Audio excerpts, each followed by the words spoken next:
All right, everyone. Welcome back to the Howling podcast. The Welcome Back show. As usual, I'm your host here, Robert Carroll. Joined here by my cohorts, Jamel Owens. What's going on, everybody? And Brian Carey. How are you guys today? I know it's been a long time coming. We appreciate y'all joining us once again. We had a slight hiatus, but we still always work in the background here with GameHow.com. And, we got the site back up. It's more entertainment based, more than news based. We're trying to make it more appealing for you guys. So, check it out, post videos, make comments, all that good stuff. But we'll talk back to what we need to be talking about right now. It's E3. I'm sure y'all heard about it last week. All the news has died down, all the hype and everything is, settled in. So we're going to talk about it. First, we started with Jamel because he was our boots in the ground out west. He had to join the E3 experience at the Sony show. Jamel, what you see? Well, I did get a chance to get a pass to go to the PX Experience thing, which was just the showing in a movie theater. Well, it was still nice, though. At the end, we did get an additional 30 minutes of some behind-the-scenes interviews. But the first thing that's definitely stood out to me about the Sony conference is they led with the big guns. They led with Last Guardian. I mean, this game has been in the talks. It's almost like a Versus 13 or Final Fantasy 15 situation where it was announced so long ago and then it just died. But it's definitely real. Buddy. Vaporware. It's definitely here. And so they played, 8 minutes of it or whatever. The little boy running around with his guardian, mixed between like a dog and a bird and all kinds of stuff. But it was very appealing, and I think it's definitely something I'm interested in. Also got some a free 7-day thing for PlayStation Now, so I get to try Shadow of the Colossus so I can get my mind ready for it. All right, that sounds pretty fresh. Brian, have you seen anything from Last Guardian at all? Yes, man. I mean, that trailer looks beautiful. Like Jamel said it, this is confusing. Jamel said it himself. Vaporware. Starting to doubt this game even existed, but Sony just knows what to do when it comes to E3. These past couple of years, they've just been killing it. I mean, we'll get to another game that was even thought to be even more long lost than Last Guardian, but we'll get to that in a minute. Yeah. Spoiler alert, it's Shenmue 3. But anyway, yeah. Yeah, it has been a long time coming. Because I think even earlier last year, I believe, I think IGN even dropped some news saying it was outright canceled behind the scenes. So, I mean, everybody, was really down. So it was good to see they kind of came down in the forefront. But it had no, as far as I understand, it had no demo, no playable demo. This is still just mostly just new scenes and screens, correct? Well, I don't believe they had anything on the floor for anybody to play. That's what I thought. They had a tech demo. It wasn't like a cinematic or anything. It was actually running around from what it looked like. But being that there were no button cues, it's kind of hard to tell. But it appeared as though someone could have been playing that, or that was something that would be part of the game. Okay. Yeah, I think I also noticed that part of the reason from the change, much like Brian alluded to some of the other games that we're about to talk about, a lot of stuff moved from PS3 to PS4, and that changed changed the timeline for a lot of different games. But at the same time, I think we should always have more. That I guess my biggest thing about in general this E3, we got some new news, but we didn't get any release dates for anything. Like Last Guard, they didn't get a quarter or a year, did we? Which is good that we know we're still working on it, but how long is long enough before we hey, just give us something. So I don't know. Hey, Rob, with some of these games, especially when they've been just so long and lost, just a confirmation that hey, the title still exists and we're working on getting it out to you guys as soon as we can. I mean, that in and of itself, that's a godsend. Let's not be greedy, looking for a release trailer, looking for a release date. Not just yet. Not with The Last Guardian, not just yet. We just found out the game's still real. However, there are some other games that are going to come out later that, I won't get into it because I'm going to start ranting. Anyway, Jamel, what's next on the list? Next on the list was a new game, definitely a new take for Guerrilla Games. And Guerrilla Games is who brought you Killzone. I didn't really jump on the Killzone bandwagon until Shadowfall, which was definitely visually stunning, but the ending of the game left me with a rather salty taste in my mouth. So they got a new game called Horizon Zero Dawn. And the neat take on this is it's post-apocalyptic, but it's not so much a world that's just in ruins. It's it's past that point as well. So everything the vegetation is very green, but it has robotic dinosaurs and robotic prehistoric life forms. So that was very interesting. The protagonist is a female character, which is cool. You know, we're getting a little bit progressive with our things. Yeah, we know how you feel about that liberalism, buddy. Go right ahead. So, not too much of the story has been really revealed, of course, with the little bit that they show, but it's pretty much what it seems to be is like humanity trying to find their place in this world and trying to get back to the point where we used to be. So the demo definitely led off with the protagonist giving a little bit of the story, how like I said, the prehistoric thing, the post-apocalyptic thing, and then instantly she's in a beautiful landscape, trying to hide amongst the bushes and fighting some of these robotic creatures with a bow and arrow. So it definitely looks very interesting.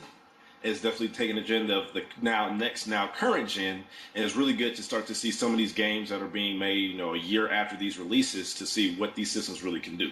So I'm very looking forward to that. No, man, it's time. I mean, these consoles have been on the market for about a year and a half now. Everything's lacking. There's been no title yet to really blow anybody away. I don't know if we saw anything at E3 this year that you might think will change that. Like, I mean, you're playing the PS4 and the Xbox One right now, so now you tell me, aside from Destiny, which is available on the PS3 and the 360, I mean, has there been any real current gen console exclusive just, you know, take the market by storm? No, no. So my opinion so far, while there have been things that look good, but there hasn't really been that next gen or current gen title that's really like, you know what, it's time to put the old systems away. And I think we're finally kind of get to the point where you can finally leave the PS3 or the Xbox 360 behind. Not yet, but I get you. I hope you're right. We're moving in that direction. We're moving there. Next, well, I can't really remember exactly the timeline of what was shown, but we were also graced with Media Molecule's presence. And so, you know, these are the people that did Little Big Planet and Tearaway, things like that. Those kind of games are kind of innovative and allows you to express creativity. So they're coming out with a game now called Dreams. And so what they likened it to is a seamless transition between you creating a dream and you kind of go from dream to dream to dream. So you get a chance to pretty much create anything to a certain extent. You can paint, or I like it because it's definitely a game that kind of embraces your own creativity. So you can make someone, what they showed in the demo was someone creating a little scene of a guy playing a piano, which then transitioned to some bears in the snow, transitioned into some like guy on like a little speeder bike getting chased by some stuff and stuff exploded. So, so it sounds like Inception, the video game, basically. Inception, the game. Yeah, that's you can say that. It looked pretty good. I know a lot of people may not try just because it's definitely not the norm. It's not your typical, okay, you know exactly what it's going to be. You sit down, I'm going to shoot at this, or I'm going to beat this up, or I'm just in here for the story. It's really one of those games where you create your world, you create it. And so I think it's even more expanding upon what Project Spark was supposed to be. Or Project Spark was kind of to give you to create your own games, and now this is kind of like creating your own experience in a much higher level, in my opinion. Yeah, what I like about it is it reminds me of how you can, you know, I'm sure you guys heard of machinima. You know, people create their own movies and movies within a game, kind of like Red versus Blue, or maybe I've seen some of the videos created by the Grand Theft Auto 5 on PC. So, I mean, this pretty much seems like it was a game that's created so that people can, you know, do a lot of sharing, do a lot of promotion of, you know, their own creativity and stuff, which I always think is pretty fun. You don't necessarily have to be a game with a story and everything. You just get somebody a canvas and just like, hey, go at it. And that, in his own way, it's pretty fun. So I think it's pretty cool. And I think the best thing about it for me is it kind of gives the gamers who actually have, or anybody that kind of has an aspiration maybe to be in a creative side, you have that opportunity now. Mm-hmm. You have an opportunity to get ideas out there and being that's kind of shared across the web. You know, somebody's going to see it. Someone can say, oh, this is really cool. You know, how can you expand on this? Or, you know, let's talk. That's what I think. That's how I look at it. Yeah. You got anything to add, Brian? I mean, you know, not much. Well, alrighty then. This is definitely one of the most beautiful games at E3, I'll tell you that. This is definitely one of the most beautiful games. Could be the most beautiful game of next year. I mean, the entrance was loud, it was big, it was beautiful, it caught everybody's attention at the show. Let's just wait to see more. You guys have pretty much said all I could say. Let's on to the next one. All right, well, now we're going to On break to the down one of the next bigger one. games from E3. Another form of vaporware made real live. Final Fantasy VII Remake. You know, it has finally come. I swear I've heard this story ever since the PS3, but we have solid confirmation that it is coming. If I do believe it's supposed to drop the PSP or some other mobile version or some other version supposed to come out during the summer. I think PC, I believe. It's supposed to come out in the summer, and the actual full remake supposed to come in the winter. But they said more details on the way. So I'm still gonna say 2016 or later on that. But at least we got confirmation that it is in the works. I'm sure, gentlemen, you guys heard of Final Fantasy VII remake years and years. Now I know it's true. What are you guys thinking about it? Please, no. Well, being someone who Brian kind of put me into the Final Fantasy realm. My first experience with Final Fantasy at a young age was it wasn't what I thought it was going to be. Being that it's not quite turn based. It's that time thing. But now that I've gotten older and I can kind of appreciate it more, being that I never got a chance to get a part of that story, it gives me the opportunity now, and I get to see it in HD. So that's what I'm happy about. Brian? Well, yeah, Rob. I mean, you said I don't know. I think what year was it? I think E306 Yeah, when they first announced the PS3 and they dropped the technical demo for Final Fantasy VII, that's right. and it was running on the PS3 engine. I was just like, wow, I can't believe it. And then Square's like, nah, sorry, you had to put a 10-year hold wait on this, and people have just never let it go. And people have just been itching for it for a while now. They had the compilation of Final Fantasy VII with Advent Children, Dirge of Cerberus, uh, what was it called, Crisis Core. So I mean, it's just been a long time coming. It's just this is kind of one of life's inevitabilities. It looks beautiful. Tetsuya Nomura's in charge again, and they're changing up some story details. So I mean, we're looking at a brand new game almost, so to speak. I'm very excited. I'm very excited. And look, you're talking to somebody who thinks Final Fantasy VII is one of the most overrated games of all time. But I'm definitely excited to see this remake. There's really not much else to be said because we're talking about a 20-year-old game that we've been waiting for we've been waiting to remake the game since the first game came out. So all we can say is, hey, it's here, it exists. Now, watch Square find a way to screw it up, but that's just my opinion. But anyway, I'm not gonna bash anybody. Hey, go right ahead. Let's do this thing. On to the next one. And so shortly after that, you got a front for a completely new spin. It's going to be the world of Final Fantasy. And it's kind of like Final Fantasy meets Chibi. It looks kind of silly, but more than likely, I'll give it a try. It kind of puts in my mind the way that the art style is. It's kind of like a Kingdom Hearts. That's what it seems like now. We didn't really get to see much gameplay from it, so it's hard to say exactly how the game is going to play. But it definitely looks pretty interesting. And so that's going to be coming out too. So looks like Square, while they do take a long time to get things out, they still have some pretty innovative ideas that they try to put out there. So it's going to be interesting to see as well. All right. I mean, since we're on the issue with Square, you guys want to go ahead and jump into Tomb Raider right quick as well? Let's go ahead. My favorite game at the show this year was definitely Rise of the Tomb Raider. I thought it looked fantastic. The trailer was great. The gameplay looked fantastic. The trailer was cinematic. The game was lush. It's beautiful. The only thing that kills me is it's that timed exclusive with the Xbox One. But with that backwards compatibility coming soon, I may just have to get over it and buy the Xbox anyway, so I can get on that Rise of Tomb Raider. I love the first one back in 2013. I believe we gave it a 9 or a 9.5 out of 10 on GameHow.com. Anybody else have any thoughts? Great, looks great. Uncharted, but Uncharted is much my favorite franchise, and Tomb Raider is coming up really hard. That game is beautiful. Watch out for Tomb Raider. I think Tomb Raider definitely going to be one of the hottest games. I did play a little bit of the first, but I didn't get to play the full game. But everything I saw, I enjoyed. Definitely for I guess you say the rebirth of the franchise, it was definitely a good step forward. Very critically acclaimed. It was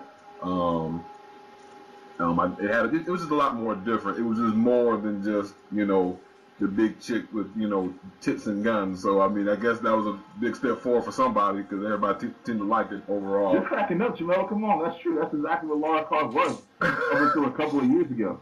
That's true. I mean, that is very true. So I mean, Now she's an actual character with feelings and motivations. The games are great. The story is great.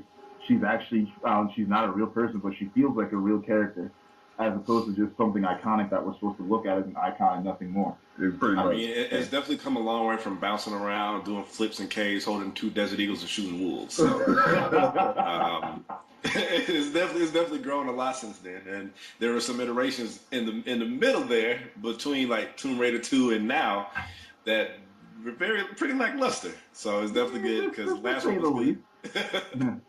So if there wasn't too much really to improve on the Tomb Raider game. So for Rise of the Tomb Raider, as long as they just keep what was working and then even add better things, like I said, better textures, probably they might incorporate some new interactive capabilities or something like that as far as with the environment, then hey, it's going to be another great game just like the last one. Yeah.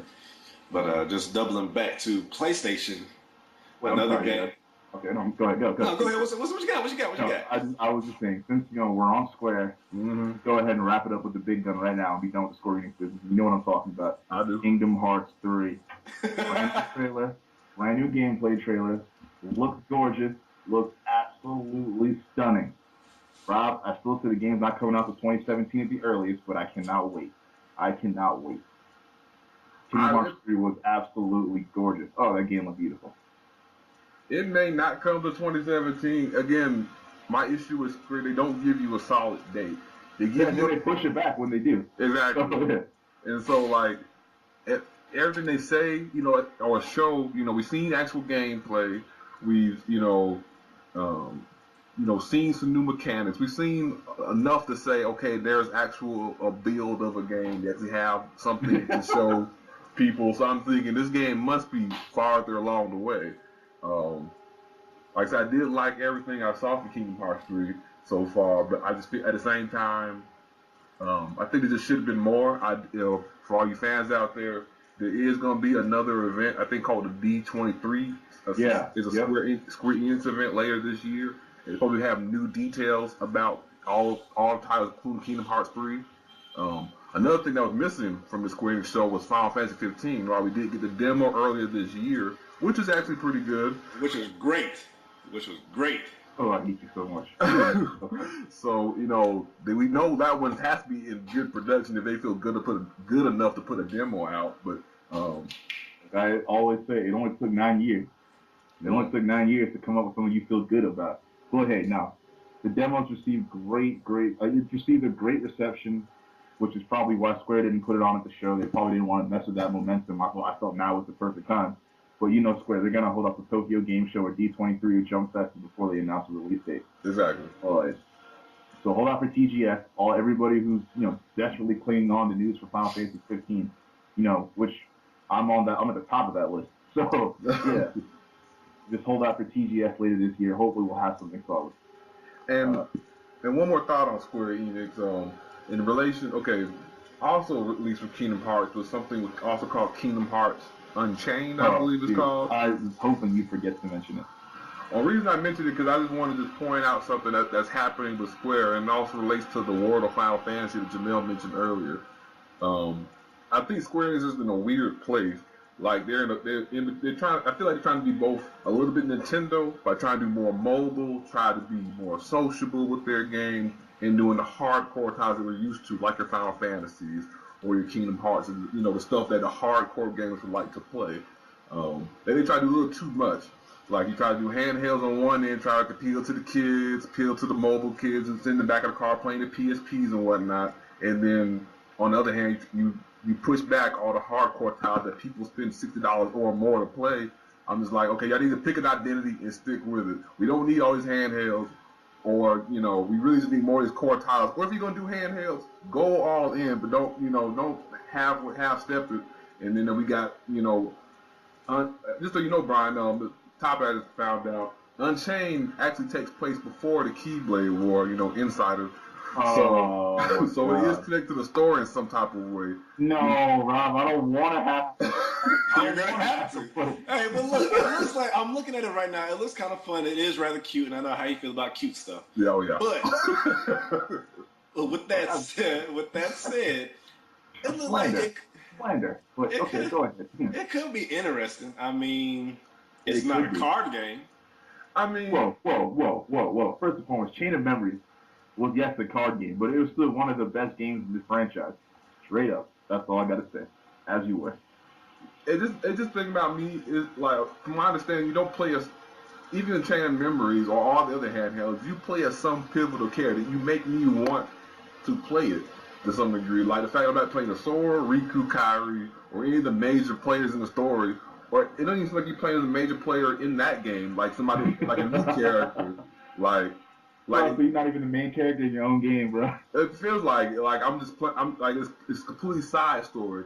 Now for some fans, I know they just love Kingdom Hearts to the point where any story or anything related to it, they just love to die and have it. But at the same time, it's like, okay, y'all spending time on the wrong things. Kingdom Hearts, again, one of those vaporware games that have been in development for so long. Like, you're selling me 2 or 3 handhelds between these games, but then you're like, hey, we're working hard on it. We're coming through. It's just stuff like that, that makes me just really disappointed. Well, I understand the disappointment, but I kind of see the thought behind it as being that some of these, the console titles, are going to have a lot of graphical content. They're going to take long to prepare and make sure they're perfected. They want to keep the buzz around Kingdom Hearts, and they want to be able to still, keep the story out there, making sure it's still fresh. So I get what they're doing, and I also get what you're saying. I'm kind of a catch-22. Wait, Rob. Let me ask you something, Rob. Is the story in Kingdom Hearts fresh? Would you describe it as fresh anymore? Is that is that an adjective you would use to describe the story in Kingdom Hearts? Real talk. Well, it depends on which connotation of fresh you're using. Nah. Okay. It's fresh in the way, like I said, like Jamel did point out. I do understand they always want to keep new titles to keep interest up, or to make, I guess, whenever the main entry in more bigger, more expansive. Because put it like this, I expect more from Kingdom Hearts 3 because I've seen Birth by Sleep, because I've seen 358. So they expanded all these stories. I'm not saying they're great games, those handhelds like 358, but stuff like Birth by Sleep, because they keep telling me how much bigger the story is in these handhelds. I need 3 to come through strong, because you're telling me how big and important all these other characters were in these handhelds.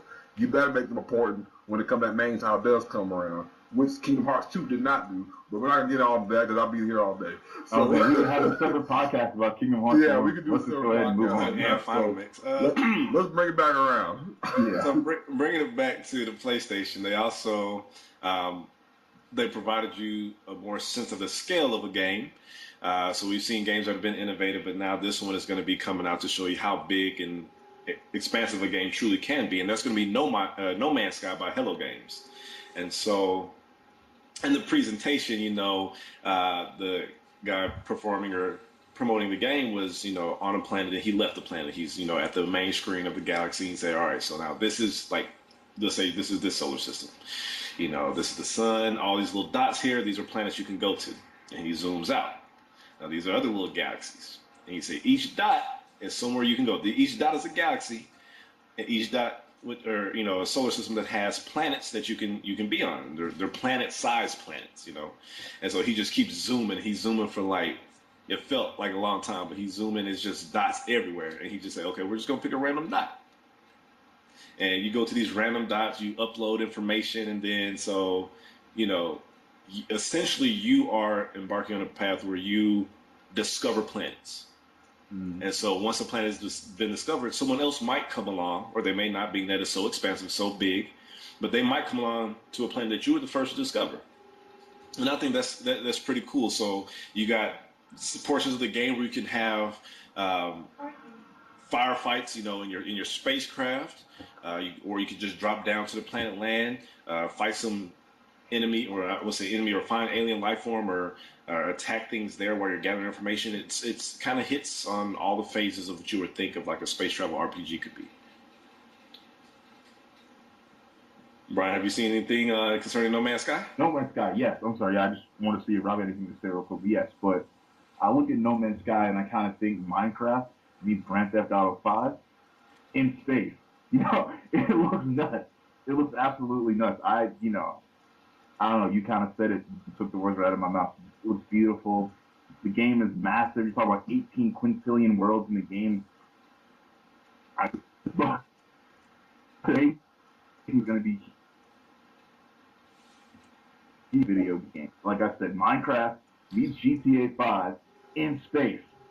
Sold. Done. Yeah. Yeah, I can see Brian was pretty speechless about that game. Took my breath away.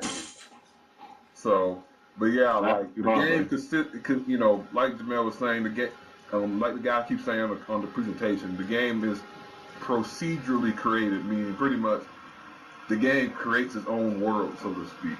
So as it gets bigger, so the game is literally never ending. I know some games claim that you know it's so big, but eventually you're gonna run into a visible wall. In most games, this game is actually developed where if you were to keep flying out, you would probably just turn. The game would probably cut off, you know, before you actually reach, you know, the end, you know, so to speak. So that's what I think is the technology. I think is really interesting. Like, you know, it's just really expansive. Like it reminds me a lot of Star Trek, where you go in new worlds nobody's seen before. It has like what? I believe Rob was here by the way. Yes, and that kind of thing Go does ahead. happen. Yes, it So happens. Line of work. It does. So now we're almost finished with the PlayStation portion of this discussion. So there were just a couple of more key things to bring up. One thing is, as we've seen with all these systems and some of the independent companies, we're kind of making this push toward virtual reality or augmented reality, and so Project Morpheus does make an appearance at the PlayStation conference as well, and they showed off a game called Rigs. And Rigs is something that I could definitely get behind. It's kind of like a 3v3 combat game where it's like a sport. It kind of put in my mind, what was that anime called? IGX. Um, Oh, but what? I don't know if IGX. Don't quote. IGPS? That one, yes. Oh, But so like you can while you're in the Morpheus, you're looking around, but you're controlling these mechs. It's 3v3. It's kind of like a little sport game. You can get in like this little thing. It's kind of like basketball, but being that we really are, you're seeing the steps that we are taking to enclose you into these worlds of games. So you're really in there. You're being immersed in the game itself. So it was good to see some Project Morpheus stuff. Of course, it's not going to be too much right now. Still wondering what that price tag is going to be on the Morpheus. Still might be the price. It might be better off, to be honest, to go with something like an Oculus Rift, where that's solely what this company is working for, rather than slightly an offshoot. There were some other things. Of course, Destiny, the new expansion was announced, which I know a lot of people. A lot of people have kind of burnt themselves out on Destiny. I still play it religiously, but while it wasn't the Mass Effect online experience that they were wanting the game to be, it's still something that is kind of taking its own. It is taking its own stance in life. Is walking its own path. So while we always have been complaining about story and noticing with this last DLC that came out, they are still trying to incorporate some more story elements. So while there's not so many cutscenes right now, they do have, while you're doing missions, there's people kind of commentating, telling you what's going on and kind of giving you a background. And so in the interviews with Destiny, they have admitted that, they're doing the best they can to provide more story. Each iteration that's coming out, each DLC, each new thing that's coming out, it gives them the ability to really build on what they have, and it can kind of take the form as close as possible to what they really envision it. Plus, there's going to be three new subclasses, which we've been waiting for. That little empty spot on my screen is ready to be filled up, so I'm ready for that. Last but not least, though. Brian, I know you want to go ahead and go in on this game. I know you're ready. Uncharted 4, baby. Uncharted 4. Man, Game of the Year. I'm already calling next year. Game of the Year, 2016, Uncharted 4. It had won Game of the Year 2015, but they had to push it back. But, you want to talk about beauty. You want to talk about seeing the real difference between the PS3 and the PS4? Check out those gameplay vids. Check out those trailers for Uncharted 4. They will blow you away. just the lines in Nate's face. The Nate and Sully, they're trying to get to Nate's brother Sam, the towers. I don't know where exactly they are on Earth. But just look at the differences in the character models, the lines on their face. What is Jamel doing? It's distracting me. This dude threw me off completely. Well, Anyway, yes, please, Rob, go ahead. yeah, the game was definitely gorgeous. I've always been impressed with Naughty Dog ever since Last of Us and as Uncharted as well. So they have a wonderful track record. And of course, I expect nothing less from this game. It's since the first on PS4, it looks gorgeous. The acting, the script is always spot on. Um, it just looks alive. It's pretty much the newest version of Indiana Jones. Pretty much, it's a playable Indiana Jones of the modern day. It's just a very good game, top to bottom. Can't say enough about it. It's probably to me, it's probably the biggest game. I know a lot of people love The Last Guard, but to me, that was probably the biggest game that I'm most excited for Sony. So that's definitely something I'm gonna pick up day one, no doubt. Yeah, Oh, certainly. now, Brian, so I know that you got to see, I'm sure you got to watch some of these gameplay things, and one of the biggest things in the post interview that they mentioned was actually the ability to drive vehicles now. As you see, in the gameplay demo, he's tearing through, he's right on edge, he's riding through, and even then you can see that it's not a set course.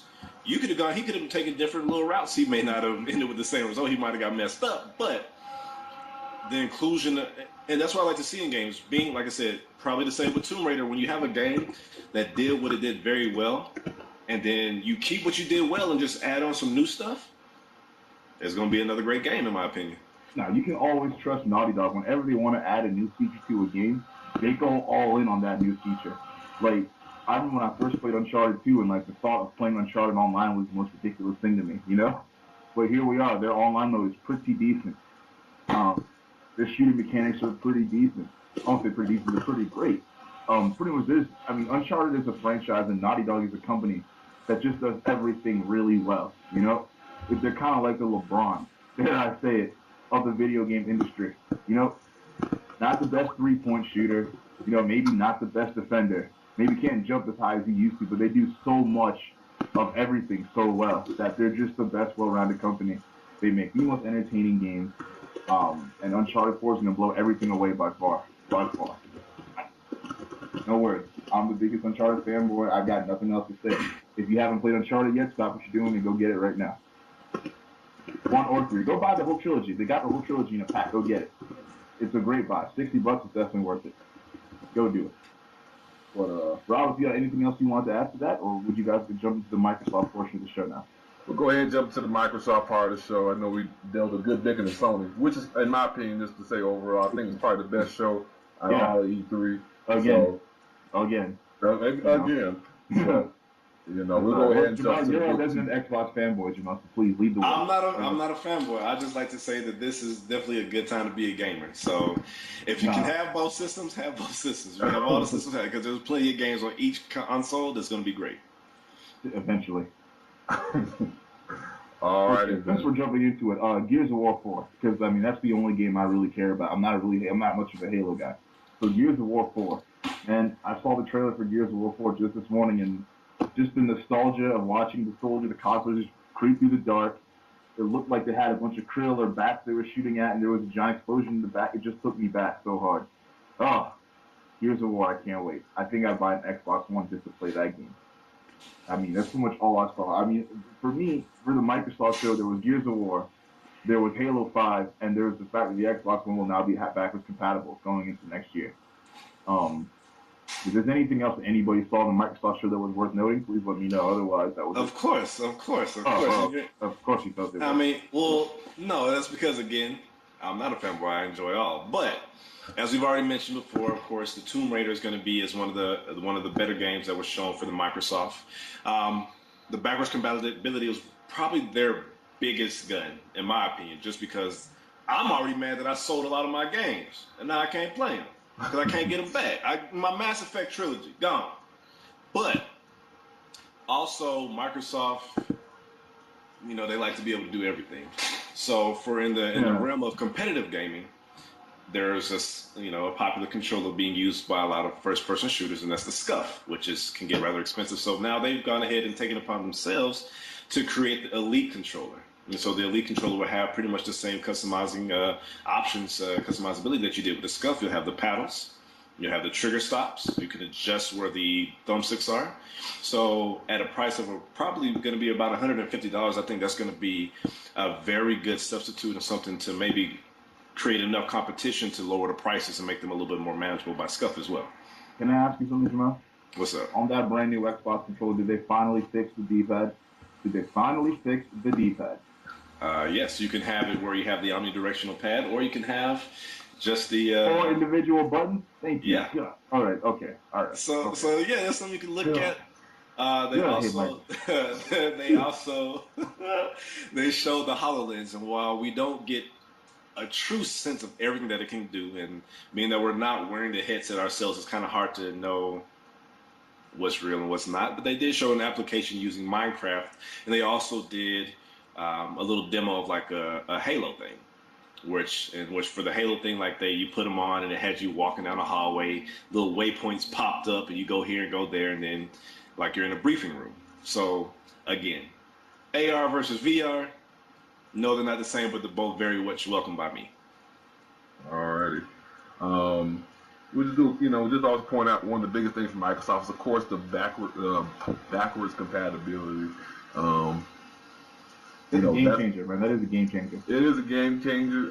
I was kind of surprised because I know Microsoft has jumped through many hoops to compete with PS4, especially during that launch time with the online always connection and can't share games. Yourself, you buried the lead, like literally. Exactly. So, and I even saw a report saying that Sony doesn't even know how they're going to do backwards compatibility. Is it just going to be just a Microsoft update? Are we talking about some hardware changes? Or is it going to be only including the new Xboxes, those terabyte ones that Jamel was mentioning?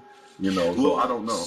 What they seem to be, my speculation is that it's not going to be a hardware thing because it wouldn't be right for them to do hardware unless they reissued or recalled the Xboxes that are already out. That's all. More than likely, as I was watching some other videos, the speculation of to a degree, kind of like a emulator type of thing, because you still have to download the game themselves, right, and have the disc. Like even if you have the disc, you can't just pop the disc in and go play. You still have to download it as well. So they probably did some sort of workaround or whatever to make it work. And granted, because it wouldn't be cost effective to change the hardware, they had to find something. So definitely kudos to them for even going that extra mile to bring the backwards compatibility, because that's something, as far as from an Xbox standpoint, was much more, in my opinion, having backwards compatibility for the Xbox is much more important than for the PlayStation, in my opinion. I'll give you that. Yeah, that's because they have a much huger library. So that's Sony's got a much larger library, much larger pool to draw from as it stands. I mean, has there been one truly great Xbox One game to come out that's been exclusive to the Xbox One?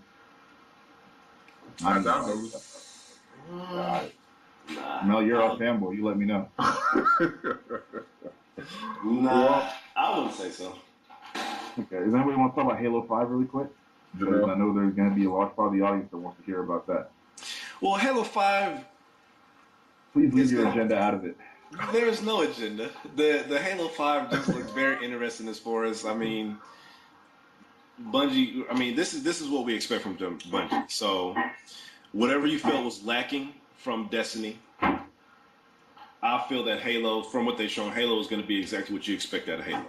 You get the opportunity to play from 2 different squads. You also have now, while they took out split screen as far as multiplayer, you do have the opportunity to do like some online co-op, it looks like.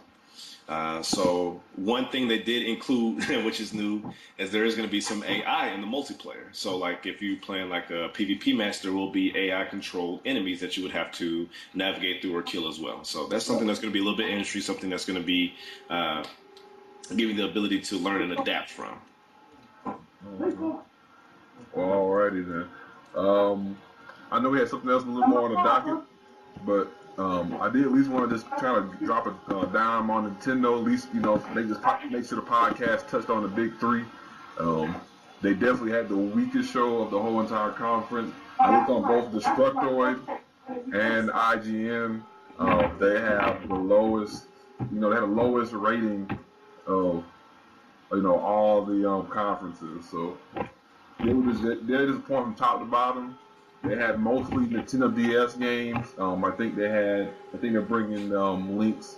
What's that? I guess that game was like kind of what's that? Well, he bashed a whole bunch of enemies. What's that type of game? Oh, the Hyrule Warriors. Yeah, like a high rewards for the DS. It was a lot of DS games. And Star Fox. That's probably the biggest title that most people are excited for. But generally, nobody was hyped up for anything. Yeah, Star Fox or bust. And I guess Ryu's gonna be a Smash Bros. That's cool. I mean, yeah. Nintendo, man. I was very surprised by that. Not just so much he was just included, but they included him as if you had a six button style controller. Like he has light, medium, heavy punches, all that good stuff. So they actually made him pretty complex. He even gave him 2 final smashes, which is the only character to have that in the whole series. So they really went up and beyond for Capcom in that one. So, but yeah, there wasn't really much to say. I just want to give him a tidbit, because they do have a console, even though you wouldn't know it if you looked at the sales. Ooh, Rob just dissed his own crew, and if I have to be the Xbox fanboy, Rob is definitely the Nintendo fan. Yeah, I'll give you that. No, I'll give you that. Now, come on, Rob, you can't fight that. What? What game? The way you rolled that one game, boy. Yeah, that was you refused that one game. And as much as I love some Halo, I would love to play Star Fox and Metroid. More than likely, I'll wait till the NX comes out. Fair enough. It just like the Nintendo, like as much as I love those games, and you buy systems for the games that you love, Nintendo has definitely been one of those games where it's better to have people around you. Yeah. I'm not in really a position to play any kind of party games, and the level of the graphics, it's not this current gen yet. It's still on last gen. It still looks like the Wii. Yeah, it's been polished. They pretty much take that Wind Waker kind of coloring and just kind of maxed it out to full potential. Tell Nintendo to get over this. Hop on a Blu-ray disc. Hop on a Blu-ray disc. It's 2015. You know what I'm saying? You can use a Blu-ray disc to make a game. In their eyes, it's one decade at a time. Yeah. Well, they're approaching the decade from behind, from the rear. But I get you. Whatever. Sure. I mean, Microsoft had HD DVD messed up and brought in Blu-ray, and Nintendo still hasn't done anything. No, yeah. Still can't even watch a movie on my Wii U. Come on, man. You got a Wii U? Yeah, right. I'm eventually. All right, man. Yeah, do I have a Wii U? Yeah, Well, ladies and gentlemen, we're about to close out here, but guys, before we, check out, I want y'all to just, give your overall impressions of E3, whatever final comments, thoughts you want to give, to the audience here. What you got, Jamil? Overall? Yeah. I'm not going to sit here and try to pick a winner because that's not what it's about. It's about the games, and this is definitely, again, I'll just reiterate, this is a good time to be a gamer. There's a bunch of good games coming out from games we've been waiting for, Last Guardian, new games like Horizon. You got the backwards compatibility of Microsoft, and then you got games like The Division coming, Tom Clancy's Wildland. There's a bunch of innovative games that are coming out. Dreams is just going to be a good year to game, and hopefully get some new stories out for you guys. Brian? Yeah, I will declare a winner. It's Sony for 2 reasons, really. The Last Guardian, Shenmue 3. Now, you wouldn't know much about Shenmue if you didn't have a Dreamcast. I'm just going to make this real quick. But we were talking about Vaporware earlier. Shenmue, whatever. I mean, clearly the game companies felt the same way I do until recently, even bother making the game. But, how do I put it?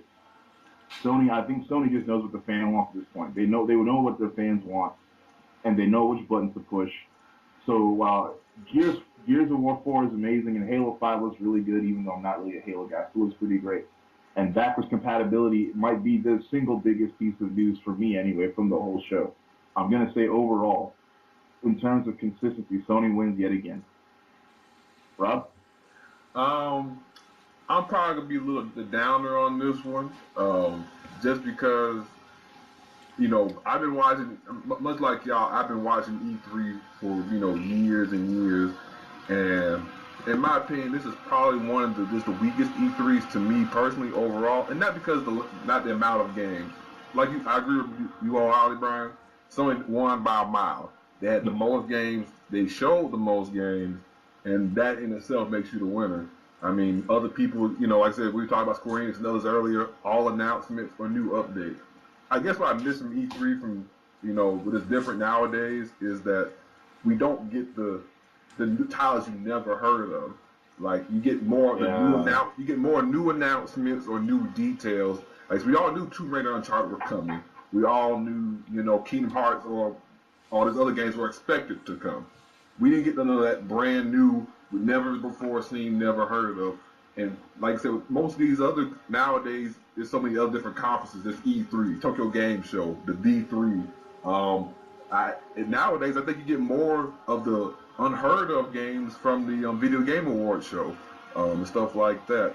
No, I agree. CES is turning into a much better show than E3. Exactly. A couple of years, CES is turning into a much better show. Exactly.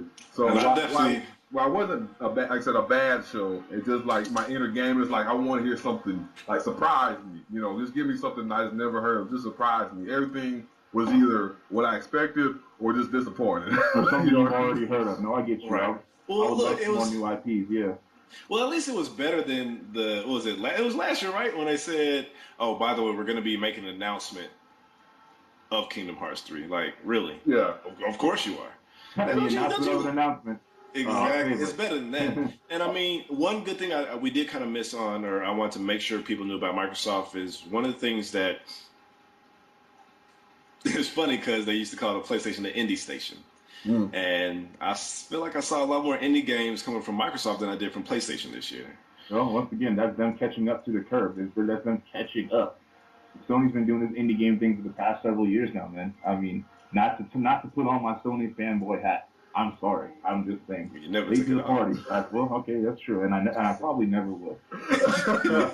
And you know, as long as Microsoft and Nintendo keep giving me reasons to wear it proudly, I will do so. Hey, you guys want to keep messing up? That's cool. More glory over here for the PlayStation dudes. Just saying. All right, well, everyone, thanks for listening to us once again. We'll try to do this more consistently than we have in recent months, but we're definitely glad to be back. Thank you for tuning in once again. If I know it's a little bit choppy this time, a little bit, damn, we're rusty. So give us a chance. A little bit rusty. Yeah. So if you stuck by us this long, we'll be back for more. So just tune in for later. Again, this is Rob Carroll. Is this dude flexing right now? No. Not you, Rob. How about you, man? All right. All right. Anyway, my name is Brian King. This has been the Howling Podcast. Jamel, Rob, why don't you give you guys a quick outro real quick? Let's send the people on their way. All right. Well, this has been your boy Jamel Owens, a.k.a. Dream Manifested. Find me on Xbox and or PlayStation, whichever you like. You get your ass whooped in anything. Holla at me. Except that he sucks at that. Come see me, boy. You know where to find me. He answers his phone.